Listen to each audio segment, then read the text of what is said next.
If you're looking to build a home in North Central West Virginia, visit askvisionhomes.com.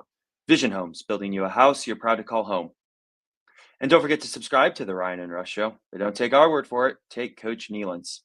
Hi, this is Coach Don Nealon, and you're watching the Ryan and Rush Show. Please subscribe. And we welcome you into another edition of the Ryan and Rush Show. West Virginia, Big 12, and college sports in 10 minutes or less, guaranteed. Ryan, picking up from where we were yesterday. Of course, on yesterday's show, we discussed how West Virginia football is positioned for long-term success due to two very important people. One of those, of course, being a retired Nick Saban, hopefully returning to his roots as an ambassador / consultant for West Virginia football. We don't think he's coming back to be the head coach, so let's make that clear now. But of course, another one we brought up yesterday, but deserves his own episode itself, is Pat McAfee, someone that had a show on campus to start the season. That was great, of course. Donated $1 million to Country Roads Trust. And of course, his weekly appearance on College Game Day with Nick Saban is very crucial for West Virginia football. As we look to hire a new coach this offseason, as we are projecting, but of course, every year looking to get new players because of NIL and transfer portal. His national influence is second to none and gives West Virginia football so lots of hope. So Ryan, in the coming months, the coming years, how do you see Pat McAfee shaping the future of West Virginia football? He's definitely going to have a role. We talked about it from the basketball side. You got Missoula, who's the head coach, NBA champion with the Celtics. You got Gansey, GM with the Cavs. Now, on the football side, McAfee is probably the biggest face of the WVU brand right now. I mean, he's on the number one college football show, College Game Day, 9 a.m. to 12. I mentioned it. They put him smack dab in the middle.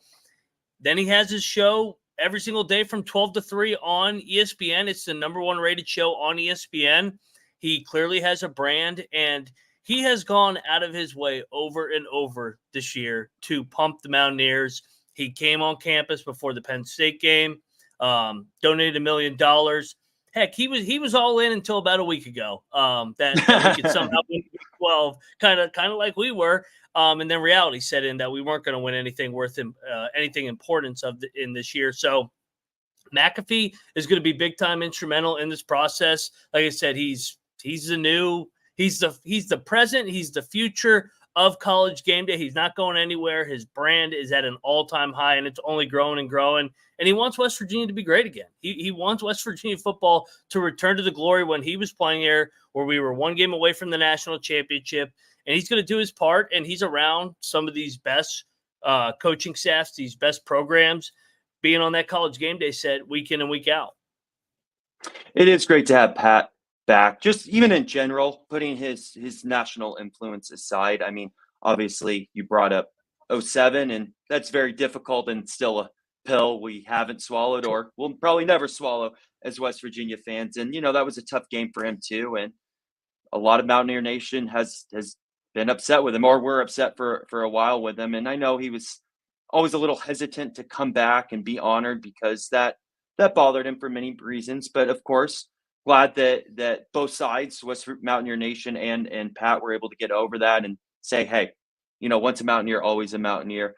And now, of course, with his national show and how big it is, that he's able to put us kind of back in that spotlight. Now, we need a team that's going to show, hey, we're worth being in that spotlight again, of course. But he's doing everything that he possibly can, along with Nick Saban, to at least give us that airtime week in and week out. West Virginia is always brought up. The game that we're playing in is always picked. And it's good to see that, of course. And that's something, as West Virginia fans, we do need to be very hopeful of, because while short term, it's been very tough here. I know last year was decent, gave us some hope, but these past 6 years have been very difficult. Haven't had really hope since we've had Will Greer in here. But looking now at the long term, having someone like this on the national stage gives us a lot of opportunity and gives us a presence of, hey, even if it's a player making a decision of, do I go to West Virginia or do I go to this other school? Hey, if I go to West Virginia, I could be part of that Pat McAfee, ambiance. So, hey, there is a lot to be hopeful for West Virginia football. Absolutely. I mean, any guy that has a weekly show with Aaron Rodgers, a weekly show with Adam Schefter. I mean, you go down the list. The best guests in sports don't go on First Take or The Herd or whatever popular show. It's Pat McAfee's show day in and day out. He is the premier show in the sports industry right now. And then he's on College Game Day. And like I said, the way that they set it up, they got Herb Street on the one side, they got Dez on the other side, and then, of course, was able to make it, and then Reese Davis. In the middle, you got the two WVU guys. You got McAfee and Saban. So you had and openly have rooted for the Mountaineers on the game day set, picking them over and over and over again. They want WVU to be good. It's better for their brand. It's better for bragging rights on their show and all that. But they also want important games in Morgantown. They know with the new college football playoff, we're not that far off, man. We can be Iowa State and Kansas State. I mean, BYU right now. We should be, our expectations for this program should be what Kansas State is every year. 8 wins every single year. Maybe on a down year, 6-7 wins.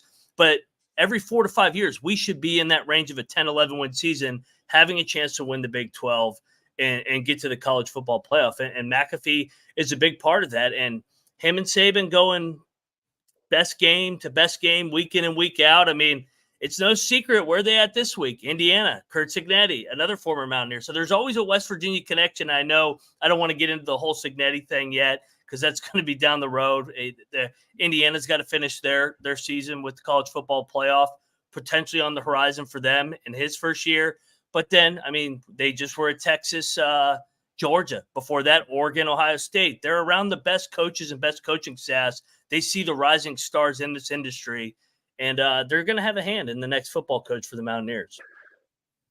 And while we'll save the Cignetti talk for later, of course, because I see it going to be very difficult to pull him away from Indiana. One, the basketball team has more expectations than he does too. He's in the Big Ten, and clearly he's doing just fine.